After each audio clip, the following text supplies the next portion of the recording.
8 मार्च 2014 की सुबह Kuala Lumpur airport से MH370 ने बिल्कुल सामान्य तरीके से उड़ान भरी। विमान में 239 लोग थे। कुछ सो रहे थे, कुछ मूवी देख रहे थे, कुछ बीजिंग में अपने परिवार से मिलने की खुशी में मुस्कुरा रहे थे। किसी ने कल्पना भी नहीं की थी कि ये सफर दुनिया के इतिहास का सबसे डरावना रहस्य बन जाएगा। टेक ऑफ के कुछ ही देर बाद जब विमान वियतनाम के एयर स्पेस के पास पहुंचा, तभी अचानक MH370 राडार से गायब हो गया। न कोई इमरजेंसी मैसेज, न कोई चेतावनी, न कोई तकनीकी समस्या। जैसे किसी ने एक पल में पूरा विमान हवा से मिटा दिया हो। एयर ट्रैफिक कंट्रोलर हिल गए। दुनिया भर की टीमें खोज में लग गईं, लेकिन विमान का कोई निशान नहीं मिला।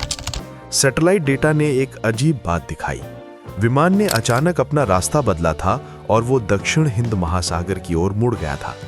ये इलाका इतना वीरान और खतरनाक है कि महीनों तक वहां जहाज तक नहीं जाते।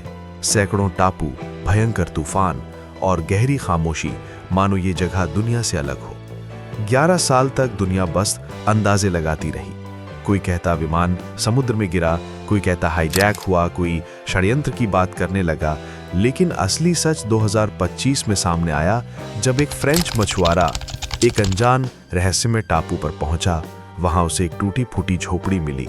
अंदर फटे कपड़े, विमान के हिस्से और एक बोतल जिसमें एक चिट्ठी बंद थी। चिट्ठी पढ़कर उसके हाथ कांप गए। उसमें लिखा था, हम 239 लोग यहां गिरे थे। 113 लोग पहले ही दिन मर गए। हम बाकी लोग 11 साल तक इस टापू पर जिंदा रहने की कोशिश करते रहे। ये टापू मौत है, यहां कोई बचकर नहीं जा सकता। जब रेस्क्यू टीमें पहुंची, उन्होंने पाया कि MH370 ने इस टापू पर इमरजेंसी लैंडिंग करने की कोशिश की थी, लेकिन विमान टूट गया था। पहली ही टक्कर में 120 लोग मर गए थे। 119 लोग जिंदा बचे, लेकिन उनके सामने भूख, प्यास और एक खतरनाक जंगल था। दिन रात लोग भोजन और पीने की तलाश में घूमते रहे। समुद्री पानी को फिल्टर कर पिया, पेड़ों की छाल खाई, आग जलाई। लेकिन असली डर सिर्फ भूख नहीं थी।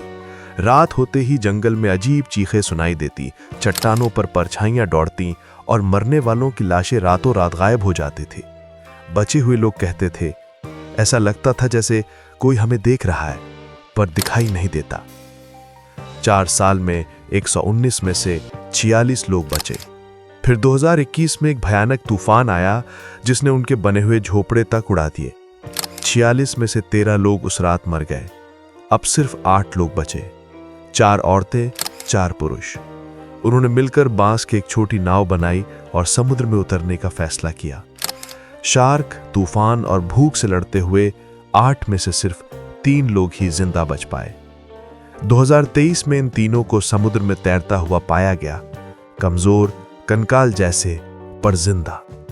होश आने पर उन्होंने जो कहानी सुनाई, उसने दुनिया को हिला कर रख दिया। उनका कहना था, हम मरना नहीं चाहते थे, पर यह टापू हर रोज हमें तोड़ता गया। जो बचे वे केवल किस्मत से बचे। पूरी दुनिया का सबसे बड़ा सवाल आज भी वहीं का वहीं है। विमान ने रास्ता क्यों बदला? क्या खराबी थी या कोई और कारण था जिसे कोई नहीं जानता? सिर्फ इतना तय है, 239 लोग मौत के टापू पर गिरे थे और सिर्फ 3 लोग 11 साल तक नर्क जैसी जिंदगी जीकर वापस लौटे।